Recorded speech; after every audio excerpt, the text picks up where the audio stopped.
हैं आप? उम्मीद है कि अच्छे होंगे, मुस्कुरा रहे होंगे, हंस रहे होंगे और आप कैमरे के पीछे से हमको देख रहे होंगे। कैमरे से आगे, कैमरे का पीछे, दो कैमरा होता है ना। तो खैर देख रहे होंगे और बिल्कुल बेहतरीन अंदाज में आप जो है ना उर्दू के चैप्टर बहुत सारे पढ़ चुके हैं। अब हम लोगों को बारी है नॉन हिंदी। आपका चैप्टर 17 हो जाएगा, इसके बाद 6 चैप्टर बचेगा, यानी 17 और 6 कितना होता है बाबू? 23 होता है। तो ये जो है आपका क्लियर आज ये हो जाएगा। इसका नाम ही है खुशबू रचते हैं हाथ। अच्छा भैया, खुशबू कहाँ से आता है? तो कहिएगा सर कमल से आता है। तो ट्रिक कैसे याद रखेंगे? खुशबू, तो कहिएगा सर कमल से खुशबू आता है, इसीलिए इसके लिखने वाले हैं अरुण कमल। क्लियर है? किसी तरह कोई दिक्कत परेशानी नहीं है? समझ में आ गया? ट्रिक याद हो गया? ये बाबू बहुत छोटा चैप्टर है। हाँ क्लियर है जी सर। अच्छा तो चलिए पहले इस पे ध्यान दीजिए पढ़ने पर, ठीक ना। तो खुशबू रचते हैं हाथ, वन शॉट में आज हम लोग इसको क्लियर करेंगे। ये बाबू सबसे पहले खुशबू रचते हैं हाथ जो है ये क्या है? तो कहिएगा सर ये जो है ये क्या है? तो कहिएगा सर यह एक कविता है ना। यह एक क्या है बाबू? यह एक कविता है। तो यह एक कविता है जिसके लिखने वाले आपको पता है कि अरुण कमल है। चलिए खैर, तो हम लोग तो ऐसे देखेंगे, ये लिखने की जरूरत तो है नहीं, इसलिए कि आपके किताब में तो है। चलिए शुरू करते हैं, इधर ध्यान दीजिए। हिंदी यानी नॉन हिंदी पार्ट 17 का हो जाएगा। 16 पढ़ चुके हैं आप। खुशबू रचते हैं हाथ, रचनाकार कौन है बाबू? तो अरुण कमल, याद हो गया। विदा ये कविता है। अब ये कविता जो है असल में आपके माइंड में सोचते ही आता है खुशबू रचते हैं हाथ, मतलब कि खुशबू ये एक ऐसा लफ्ज जो है, एक तो आप खुश हो जाते हैं बू से यानी उसकी महक से, तो खुशबू सुनते ही आपको लगता होगा दिल में कि आहा क्या ही खुशबू है। मतलब आप समझ रहे हैं, खुशबू रचते हैं हाथ। अब हाथ से खुशबू को रचा जाता है, समझ रहे बात को? जो खुशबू हम लोग महसूस करते हैं उसको हाथ से बनाया जाता है। जैसे बाबू आपके चैप्टर में है क्या? जरा कमेंट करेंगे सभी लोग। यस सर, यस सर, बिल्कुल। तो अगरबत्तियां, अगरबत्तियां से बाबू क्या निकलती है? तो कहिएगा सर खुशबू। यार है, अब तुम लोग इनकाउंटर के बात मत करने लगना। एक इनकाउंटर भी अगरबत्ती आया है, वो इनकाउंटर करते चलता है, लेकिन डरो नहीं। वो इनकाउंटर किसका कर रहा है पता है? वो इनकाउंटर कर रहा है मच्छरों का, तुम्हारा नहीं करेगा। हाँ तो वो इनकाउंटर जो नेम है, वो अगरबत्ती का नेम मच्छरों को मारने वाला, इसीलिए उसका नाम इनकाउंटर है। तो वो अगरबत्ती, हालांकि उससे भी खुशबू आती है ना, तो अगरबत्ती, इसीलिए इसका नाम पड़ा है खुशबू रचते हैं हाथ, यानी हाथों से खुशबू को रचा जाता है। जैसे मिसाल के तौर पे आपको बताएं कि अगरबत्तियां को जब बनाते हैं लोग तो उसमें हाथ घिसता है, उभरी नसों वाली हाथ, है ना। बहुत सारी चीजें पढ़ेंगे जो आपके चैप्टर में मौजूद है। तो हाथ से रचा गया खुशबू, इसीलिए इसका नाम है खुशबू रचते हैं हाथ। क्लियर है? हेडिंग तो समझ में आ गया होगा सभी को। अब आगे बढ़ते हैं बाबू, ठीक है? हाँ सर बिल्कुल, लेकिन वो भी सर इनकाउंटर काम नहीं करता है मच्छर वाला। अच्छा ओहो, चलो इधर ध्यान दो। अभी तुम कमेंट करोगे बेकार के देख नहीं पाएंगे, इसलिए अभी इधर ध्यान दो। अब इसमें कहा क्या जा रहा है? यह वंचित हो, वंचित किसे कहते बाबू? जिसके पास कुछ ना हो, बेसहारा हो, लाचार हो। यह कविता वंचित लोगों के समृद्ध, यानी एक तरह से उसकी जो है ना कामयाबी है ना, उसकी संवेदनाशील को रेखांकित करती है। मतलब जो लोग कामयाब पौधान पे पहुंच चुके हैं, समृद्ध लोग हैं ना, समृद्धि के सौंदर्य, उसकी सुंदरता की अभ्यस्त दृष्टि से अलग है यह कविता। उसके पीछे यह सक्रिय श्रम की गरिमा का उद्घाटन करती है। अब कौन सा गरिमा का उद्घाटन करती है, जरा सा सोच के देखिएगा तो मतलब आपको समझ में आएगा। अब ये जो चैप्टर है जब आपको पढ़ाएंगे तो आपके अंदर फीलिंग आएगा और आप लोग अच्छा से समझ पाइएगा। छोटा सा चैप्टर है और बहुत अच्छा समझिएगा। जो आपके किताब में ये दिया हुआ है ना, ये जब हम लोग आपको मंजर समझाएंगे तो बहुत अच्छा सीखिएगा।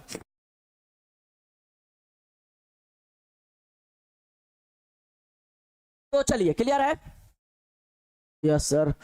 मच्छर तो कभी कभी सर हम लोगों को भी जो है ना एकदम छाप लेता है। हाँ तो वो इनकाउंटर नहीं करेगा, ध्यान रखो। इनकाउंटर करने वाला अगरबत्तियां आ गई है ना। तो चलो इस पर ध्यान दो, इस पर ध्यान दो बाबू, इस पर ध्यान दो, इस पर ध्यान दो तो जल्दी पढ़ लोगे। कई गलियों के बीच, आप जान रहे हैं मोहल्ला है, मोहल्ला में गली है ना। कई नालों के बीच, अब जाहिर सी बात है ये गली है तो गली में नाली भी है ना। कई कूड़े करकट, देखते हो कूड़ा फेंकने वाला भी जगह होता है। कई ढेरों के बाद बदबू से फटते जाते हैं इस टोले के अंदर खुशबू रचते हैं हाथ, खुशबू रचते हैं हाथ। देखो तुमको हम फीलिंग करा रहे हैं बहुत अच्छा से। एक गांव है, ठीक है? वो गांव में एक गली है, गली में नली है, नली में लोग हैं, लोग वो काम करने वाले लोग हैं। समझ में आ रहा है ना कितना अच्छा से? कई गलियों के बीच कई गलियां है, मोहल्ला गली है ना। तुम लोग देखते हो टोली टोली बना होता है, इसी गली के बीच नाली है, बदबू भी आती है, कूड़े करकट की भी जगह है। मंजर तुमको समझ में आ रहा होगा। वाह वाह क्या बात है सर। तो यही गली और नाली के बीच लोग रहते हैं है और खुशबू रचते हैं हाथ। मतलब इसका तात्पर्य ये है कि लोग अपने हाथ से खुशबू को बनाते हैं, यानी अगरबत्तियां से खुशबू आती है और भी दीगर चीजें। बड़ी अच्छा समझ रहे हो, बड़ा अच्छा बाबू। चलो, उभरी नसों वाले हाथ, इससे तात्पर्य जो बूढ़े लोग हो जाएंगे, जिनका काम करते करते नस दिखने लगता है। घिसे नाखूनों वाले हाथ, पीपल के पत्ते से खूबसूरत हाथ, है ना। गंदे पीटे हाथ, मतलब एकदम लेटाया पोटाया। जख्म के फटे हुए हाथ। जख्म के माने पूछे तो ध्यान रखोगे बाबू, जख्म के अर्थ होता है घाव। ये एक बार पूछा गया एग्जाम में, इसीलिए इसको आपको बता देते हैं। जख्म का अर्थ क्या होता है बाबू? घाव होता है, ठीक ना। खुशबू रचते हैं हाथ, खुशबू रचते हैं हाथ, मतलब का नाम है बच्चे, बूढ़े, है ना, मजदूर, बहुत काम करने वाले लोग जो है ना, इसी गली में रहकर खुशबूदार अगरबत्तियां को निर्माण करते हैं। वो लोग गंदे पीटे लोग हैं, लेकिन जरा देखो इनकी कामयाबी का राज देखो।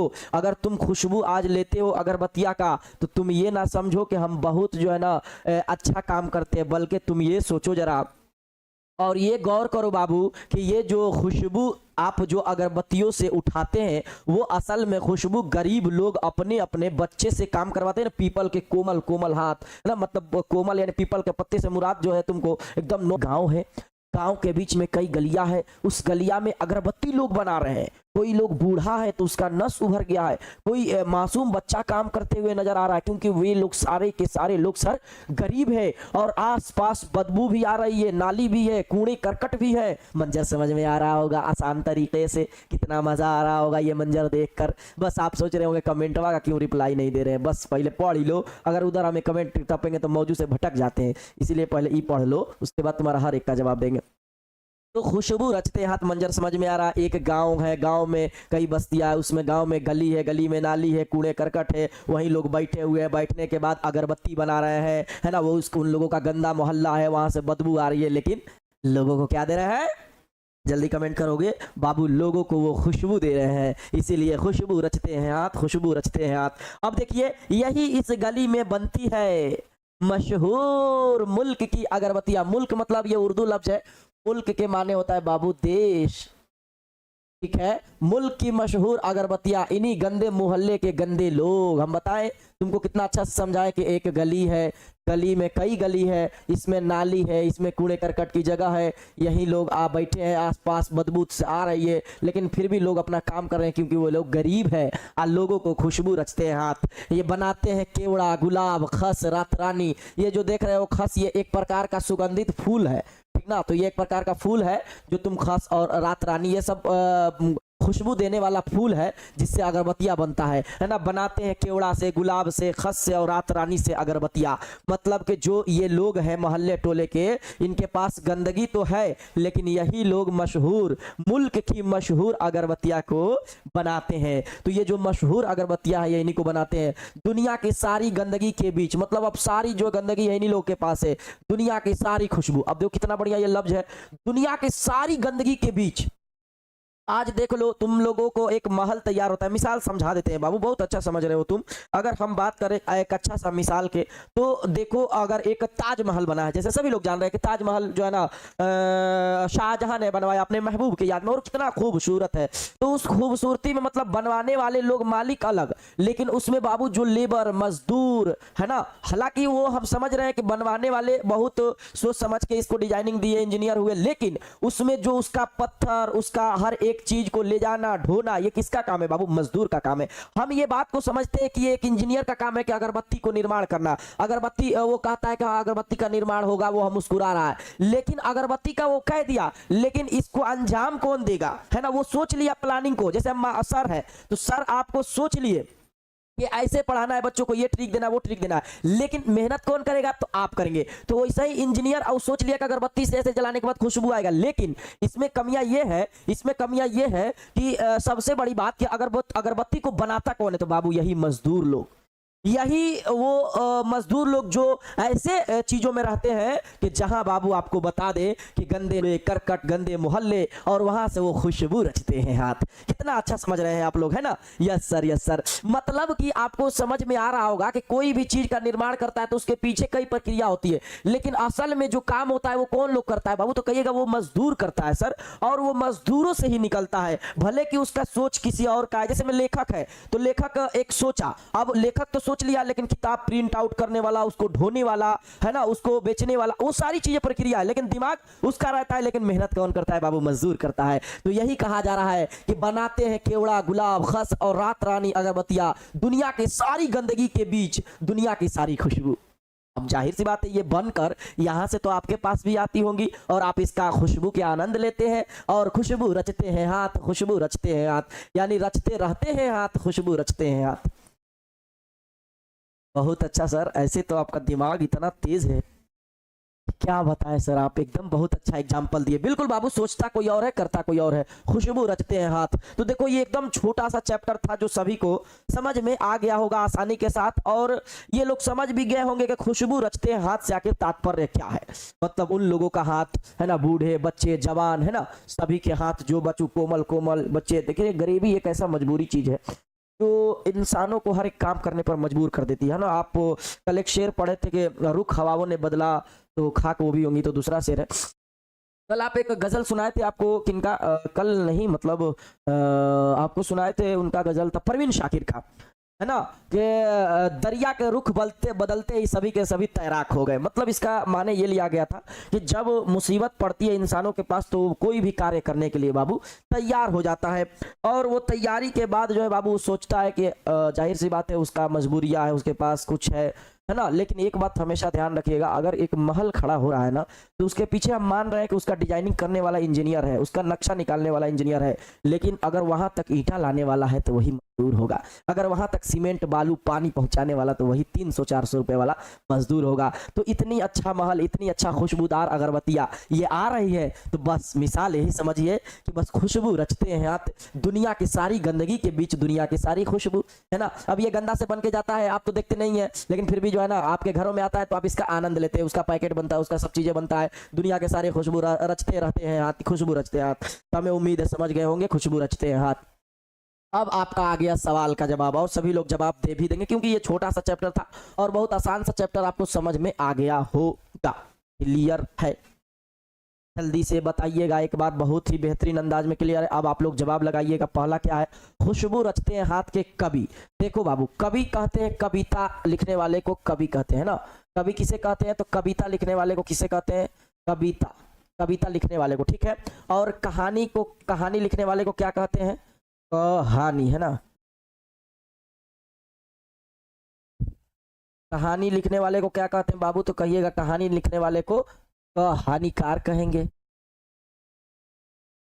ठीक है, कहानीकार कहेंगे। इसी तरह से अगर उपन्यास है तो उसको उपन्यास, है ना, लिखने वाले को उपन्यासकार कहेंगे, है ना। निबंध लिखने वाले को निबंधकार कहेंगे, है ना। तो ये सारी चीजें आप लोगों का बेसिक है जो सभी को पता होगा। कहानी लिखने वाले को कहानीकार, कविता लिखने वाले को कवि।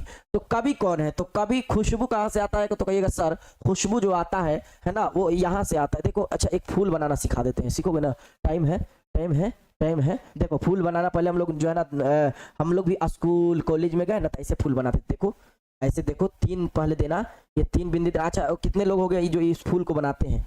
ऐसे दे देना, ऐसे दे देना, ऐसे दे देना, ऐसे दे देना, ठीक है ना। इसको हटा देना, ठीक है। अब इससे तुम्हारा फूल बन जाएगा, कितना अच्छा फूल बनेगा, है ना। अब इसको इसको इसको ऐसे मिला देना, इसको ऐसे मिला देना, ठीक ना। और इसको यहाँ से इस तरह से, नहीं समझ रहे हो? देखो देखो देखो देखो देखो, इसको ऐसे मिलाओ, ठीक है, और इसको ऐसे और इसको ऐसे, ठीक है। और इसको अगर यहाँ तक रखोगे तो ठीक है, लो। और इसको बाबू ऐसे नहीं, वो जो है ना इक्वल बड़ी हो जाएगा। यहीं तक रखोगे, यहीं तक रखोगे, और यहाँ जो एक यहाँ ला दोगे, और यहाँ से बाबू डायरेक्ट यहाँ आ जाओगे, है ना। और देखो यहाँ से एक यहाँ आ जाओगे। कला भी कूट कूट के मेरे में बरल है, तुम जो सीखोगे वो सिखा देंगे। और यहाँ से बाबू चाहोगे तो इसमें आ जाओगे, और इसके बाद इसको ऐसे ले लोगे, है ना। इसको ऐसे ले लोगे, इसको ऐसे ले लोगे बउआ, इसको ऐसे ले लोगे, ठीक है। इसको ऐसे ले लोगे, इसको ऐसे ले लोगे, इसको ऐसे ले लोगे, इसको ऐसे ले लोगे। अब बताओ ये क्या बन गया बउआ? तो सर ये फूल बना दिया आप सर, कितना खूबसूरत लग रहा है सर, है ना। तुमको अच्छा नहीं लग रहा, फिर भी हम अपने से तारीफ कर लेंगे। है ना। तुम लोग अच्छा नहीं लगाता है ना, हम अपने से तारीफ कर लेंगे, जान जाओ। तारीफ करने में बड़ी माहिर है, अपने से बना लेंगे कि हमको अच्छा लग रहा है, हमको अच्छा लग रहा है। तुमको अच्छा लगे चाहे नहीं लगे, हमको अच्छा लग रहा है, इसमें हम दिल भर देंगे, हम इसमें दिल भर देंगे, हम इसमें दिल भर देंगे, ठीक ना। इसमें दिल दे देंगे। तुम लोगों को अच्छा नहीं लगे नहीं लगे, हम अपने से बना लेंगे कि हमको अच्छा लग रहा है, हमको अच्छा लग रहा है, हमको बहुत अच्छा लग रहा है, हमको अच्छा लग रहा है। इसलिए तुमको अच्छा लगे ना लगे, हम इसको सजाएंगे, हम इसको फूल पतिया देंगे, इसको फूल पतिया देंगे, है ना। इसका हम जो है ना, इसका हम जो है ना बहुत अच्छा से सजाएंगे। हाँ, कहोगे सर आज आपका दिमाग कहाँ चल गया है, पढ़ाते पढ़ाते नहीं, फूल बनाएंगे और इसको हम चाहेंगे तो इस तरह से इसको रुको रुको रुको अच्छा सा बनाएंगे, पतला एकदम रुको रुको रुको, और थोड़ा सा और थोड़ा सा बड़ा। इसको हम एथी भी दे सकते हैं ना, तुम क्या जानते हो, हम कलाकार भी हैं, हम सब चीज़ें हैं, तो नहीं पता है। हाँ, इसमें हम चाहेंगे इसे लगा देंगे, इस पर पत्तियाँ लगा देंगे। हाँ, बहुत अच्छा लग रहा है, तुमको लगे ना लगे, हमको तो अच्छा लग रहा है। क्लियर है ना, अच्छा लग रहा है ना, जल्दी से बताओ। वाओ, बना लोगे ना ऐसे ऐसे फूल, एक बार देख लेना, फिर रिटर्न मार के देखोगे तो फूल बन जाएगा। चलो हम लोग बहुत आगे तक चल गए हैं। हाँ, मस्ती से हम लोग पढ़ रहे हैं, क्या बात है, भर भर के प्यार दे रहे हो। हाँ बिल्कुल। तो कहानी के कवि कौन है बाबू, तो कहोगे खुशबू आता है, अरुण कमल हो जाएगा सर। क्लियर है, ले लो, स्क्रीनशॉट ले रहे हो, ले लो ले लो ले लो, तो हम हट जाए। आगे की ओर बढ़ते बाबू, सवाल नंबर 2, वंचितों का टोला। वंचितों का मतलब टोला कैसा है, स्वच्छ, सुगंधित, दुर्गंधमय या वीरान, है ना। स्वच्छ तो रहेगा नहीं, सुगंधित यानी खुशबू तो आ भी सकता है, लेकिन जो है दुर्गंधमय इसलिए दुर्गंध यानी वहां बदबू देगा, और वंचितों का टोला जिसके पास कोई सहारा नहीं है, इसलिए इसका आंसर क्या लगाओगे बाबू, इसका आंसर दोगे, सभी लोग दे रहे हो और इसका आंसर सभी लोग बी दे रहे हैं, बहुत अच्छा दे रहे हो और बहुत अच्छा भी समझ रहे हो। हाँ, फूल तो सर सिखा दिए बनाना। ओहो, चलो क्लियर है बाबू, आगे की तरफ बढ़े।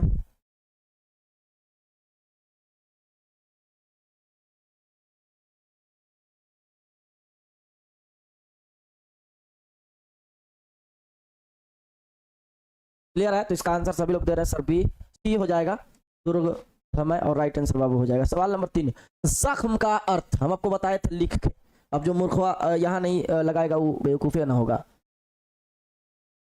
खाओ, खुशबू रचते हैं हाथ, पाठ की विदा है, कहानी लिखने वाले कहानीकार, कविता लिखने वाला कवि, निबंध लिखने वाला निबंधकार, यात्रा विंतर। कविता में तुम लोग देखे जैसे मोहम्मद इकबाल का कविता बच्चे की दुआ, और ये भी एक कविता है। कहानी में भी बहुत सारा तुम कहानी देखे थे, जैसे ईदगाह, ठेस, ये सब का कहानी था। निबंध भी तुम देखे थे, यात्रा वृत्तांत भी तुम देखे थे, हुंडू को जलप्रपात। तो सही आंसर हो जाएगा ये खुशबू रचते हाथ पाठ की कविता है। 5 सवाल नंबर, अगरबत्ती बनाने वाले के लोगों पर लिखी गई कविता है। आसान सा सवाल है, जल्दी से आंसर दे दो। तो जी सर, अगरबत्ती लिखने वाले जो है वो है खुशबू रचते हैं हाथ, और सही बच्चे आंसर दे रहे हैं डी। उभरी नसों वाली हाथ से तात्पर्य दिन की चक्की में पीसने वाले दुर्बल हाथ, बीमार हाथ, अमीर हाथ, सभी गलत है। तो देखो ये तो जाहिर सी बात है, तुम समझ रहे होंगे कि दिन में चक्की की तरफ पीसने वाले, और सभी लोगों को पता है कि ये सर जो है ना, ये ऐसी उभरी नसों वाली हाथ है कि दिन जो ये दीनता है, दीनता मतलब मेहनत की तरह से जो दिन में लोग मेहनत करते हैं, दीनता की चक्की में दिन ब दिन यानी डेली वाले लोग, है ना, और वही हो जाएगा चक्की में पीसने वाले दुर्बल हाथ, ठीक ना। जैसे बूढ़े, बच्चे, जवान, सभी के जो है ना दस उभर जाते हैं काम करते करते। खुशबू रचते हैं हाथ, शीर्षक पाठ की कैसे हाथों को वर्णन है, सुंदर हाथ, कोमल और मुलायम हाथ, मेहंदी रचे हाथ, रम से कठोर हाथ। जल्दी बताओगे, और सभी लोग जान रहे हैं कोमल और मुलायम, इसलिए कि बच्चे बहुत आजकल होशियार हो गए हैं, और सभी लोग इसका आंसर दे रहे हैं बाबू के। यहाँ रम नहीं बल्कि यहाँ श्रम होगा, यहाँ रम नहीं बल्कि श्रम होगा, ठीक ना। श्रम यानी मेहनत, श्रम के माने क्या होता है बाबू, मेहनत, ठीक है। तो अब तुमको लगेगा कि जी सर मेहनत से कठोर हाथ, और राइट आंसर बाबू हो जाएगा मेहनत से कठोर। क्यों, देखो इसका तात्पर्य ये लगाओगे तुम, देखो चक्की की तरह तुम यहाँ पढ़े थे कि पीसता हुआ हाथ, तो ये जाहिर सी बात है श्रम यानी मेहनत, मेहनत से कठोर हाथ, और राइट आंसर बाबू यही हो जाएगा।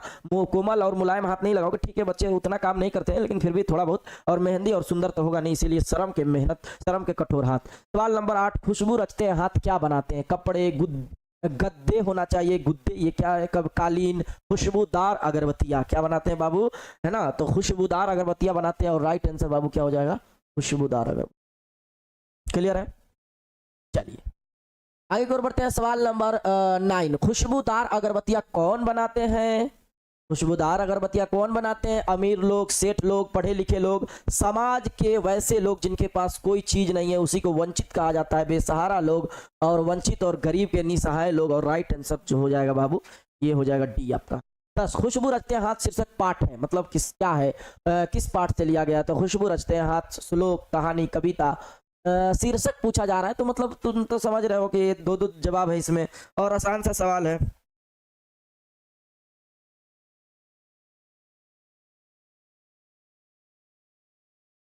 यहाँ तो सबसे पहले ये तो होना चाहिए नहीं है ना, ये तो होना नहीं चाहिए, ठीक ना, ये तो होना नहीं चाहिए।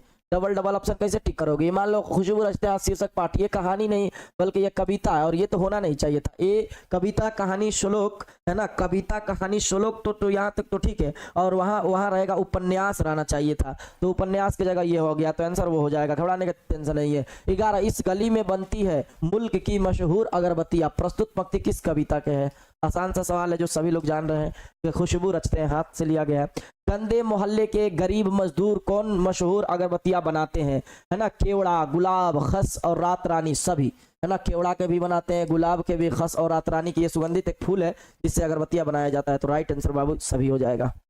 आगे बढ़ते हैं। खुशबू रचते हैं हाथ किस परिस्थितियों में विवश है? सुलभ, दुर्गम, दयनीय, अच्छी। देखिए बहुत आसान सवाल है जो आप देख रहे हैं, किस किन स्थितियों में ये लोग जो है ना बाबू खुशबू को बनाते हैं और सभी लोग जान रहे हैं कि ये जाहिर सी बात है दयनीय होगा और सभी लोग इनकी स्थिति जो दयनीय थी और आंसर जो है ना बाबू दयनीय लगाओ। खुशबू रचते हैं हाथ शीर्षक पाठ का मुख्य उद्देश्य क्या है? श्रम की महत्ता यानी मेहनत की महत्ता प्रतिदिन करना, प्रतिपादित करना, श्रम ना करना तो इसलिए होगा, आलसी बनना या सभी गलत है? तो कहोगे सर श्रम की महत्ता यानी उसकी जो है महत्व समझना, यानी मजदूर यानी मेहनत के महत्व समझना और इसकी आंसर जो है बाबू यही हो जाएगा ए, श्रम की महत्ता यानी मेहनत की महत्व समझना, प्रतिपादन करना और ये राइट आंसर ए हो जाएगा बाबू।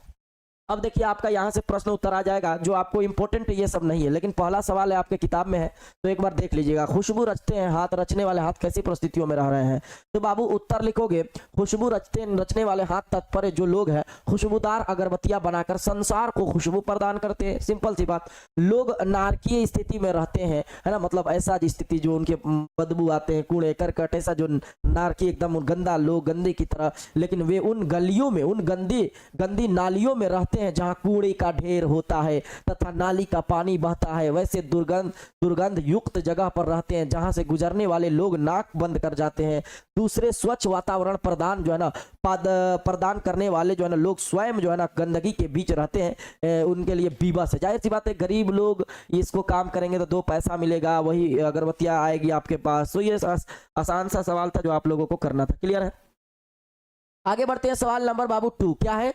खुशबू रचते हैं हाथ से क्या तात्पर्य है? जाहिर सी बात है खुशबू रचते हैं हाथ से कवि का तात्पर्य वैसे लोगों है जिनके श्रम यानी मेहनत से लोगों का जीवन का सुखमय होता है। इन्हीं लोगों के श्रम यानी मेहनत पर समाज के विकास सारी सफलता निर्भर करती है। हम बताएं जैसे कि इंजीनियर जो है ना नक्शा निकालने वाला नक्शा निकालता है लेकिन उन नक्शा पे तैयार काम करने वाला कौन होता है? मजदूर होता है। तो लोग जो है ना हर एक चीज का सफलता का निर्भर करती है उन्हीं लोगों पे जो लोग मेहनत करते हैं। बिना इनके श्रम यानी बिना इनके मेहनत के किसी काम का पूर्णता की कल्पना नहीं की जा सकती है। इस प्रकार लोग अपने श्रम के संसार को विकसित करने का काम करते हैं। तात्पर्य यह है कि संसार के लोग इनके श्रम यानी इनके मेहनत के कारण ही सुख भोगते हैं। जैसे हम आपको बहुत सारा मिसाल भी दी है, ताजमहल बना तो ठीक है, बनवाने वाले कोई है, नक्शा निकालने वाला कोई है, लेकिन उसमें काम करने वाला तो मजदूर है। तो ये बातें कुछ समझ रहे हो जो तुमको हम गहराई तक ले जा रहे हैं। सवाल नंबर बाबू 3 आपके विचार इस कविता के मुख्य उद्देश्य क्या हो सकता है? आपका विचार पूछा जा रहा है। मेरा विचार इस कविता का मुख्य उद्देश्य श्रम के महत्व है ना, यानी महत्ता की महत्व कहते हैं मजदूर श्रम यानी मेहनत परिश्रम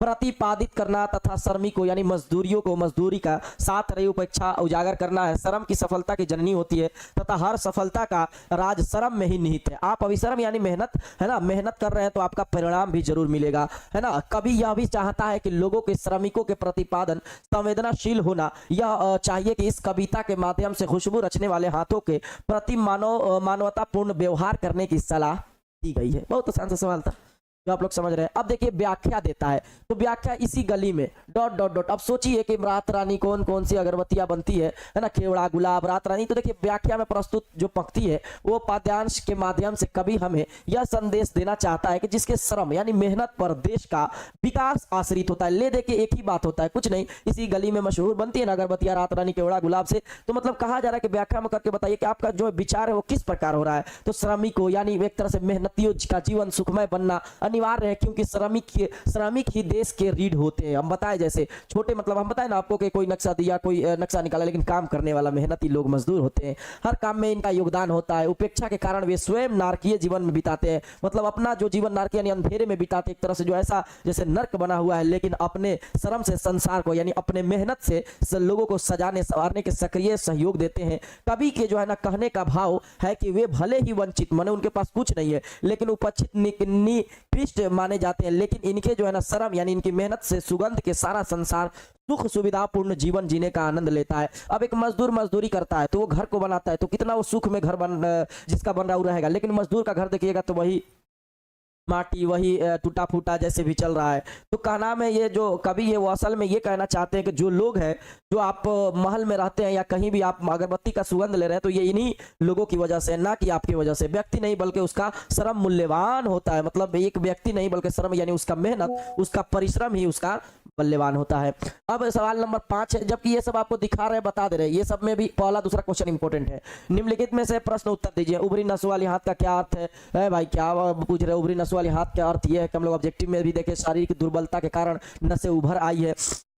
देखते हैं काम करने वाले लोगों का जो है ना नसें दिखने लगता है। इसका तात्पर्य ऐसे लोग हैं जिनका शरीर के गरीबी के चक्की में पीसने के कारण दुर्बल हो गया है ना। इन लोगों के सुख सुविधा के साधन जुटाने के लिए कठिन परिश्रम यानी मेहनत किया है, इसी कारण से इनके हाथों की जो है ना नसें उभर आई है। देखिएगा हाथ के नस जो है ना दिखते हैं कभी कभी किसी का, देखिएगा है ना, तो नस जो दिखते हैं काम करने के बाद काम वाले।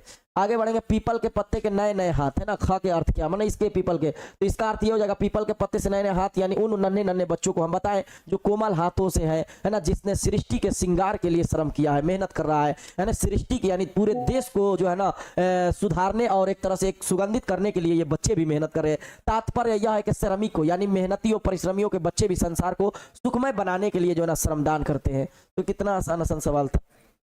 और ये आखिरी सवाल है 6 नंबर, जो आपको बनाना नहीं सिर्फ सुन लेना है। अमीरी और गरीबी की खाई को कैसे निपटाया जा सकता है? ये तो नॉलेजफुल क्वेश्चन है जो आपको अपने से समझ सकते हैं कि भाई अमीरी और गरीबी की खाई को कैसे निपटाया जा सकता है। अभी जैसे आप मेहनत कर रहे हैं, एक हम आपको शेर पढ़े थे, याद होगा आप लोगों को है ना, नॉन हिंदी वाले बच्चे भी सुन लेंगे है ना। कल गए गुजरे जमानों का ख्याल आएगा। आप सुने थे कितने बढ़िया इसको राग में है ना, सुने थे ना कि कल गए गुजरे जमानों का ख्याल आएगा, आज इतना भी न रातों को मनव्वर रखना।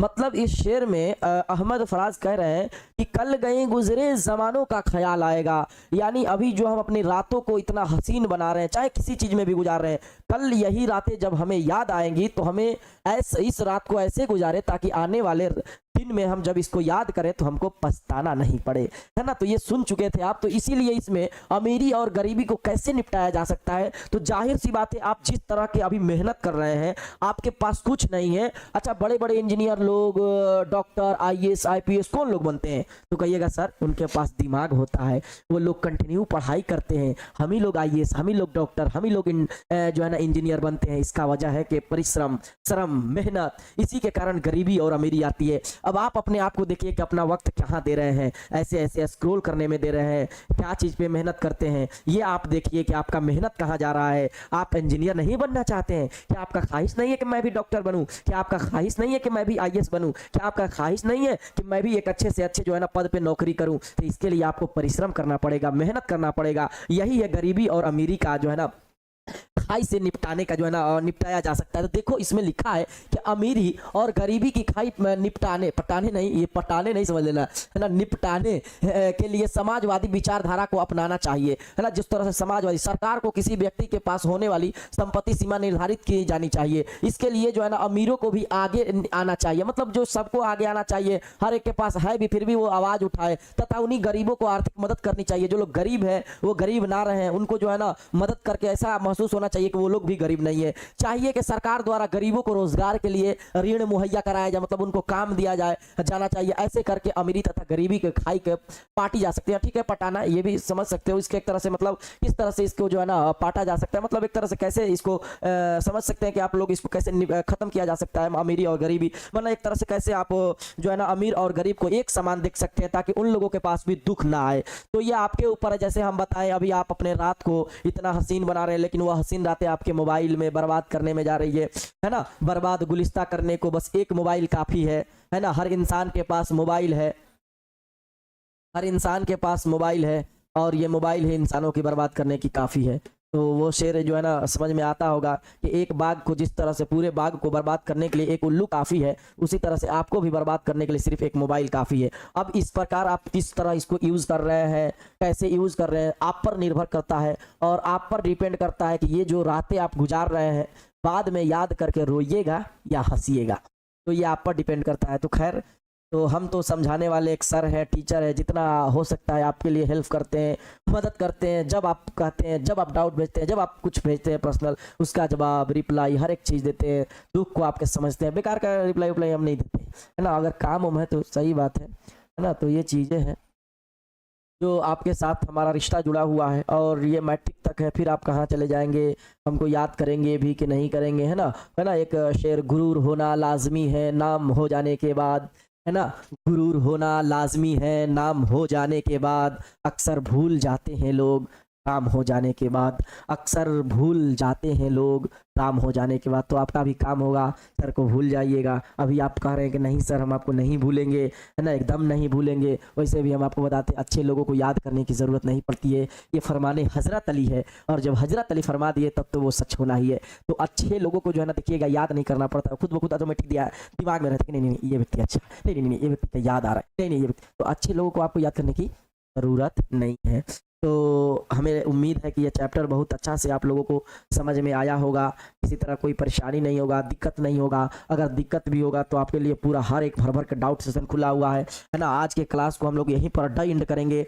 मिलते हैं बाबू किसी नेक्स्ट क्लास में, जब तक के लिए है ना आप खुश रहिए, खुर्रम रहिए, एकदम हंसते रहिए, मुस्कुराते रहिए, है ना। तो किसी नेक्स्ट क्लास में मुलाकात होगी आपसे, तब बात होगी, तब मुलाकात होगी। चलिए बाबू, आज के लिए इतना ही। एकदम मन लगा के पढ़ते रहिए, जो मोटिवेशन दिए उसको मानिए, और अपने रातों को श्रम के साथ गुजारिए, यानी मेहनत कीजिए, परिश्रम कीजिए, तब उसका आपको परिणाम मिलेगा। ये सब सवाल नहीं आएगा, टेंशन नहीं लीजिएगा, खाली 1 2 इसमें देख लीजिएगा और ऑब्जेक्टिव। चलिए मिलते हैं बाबू अगली क्लास में।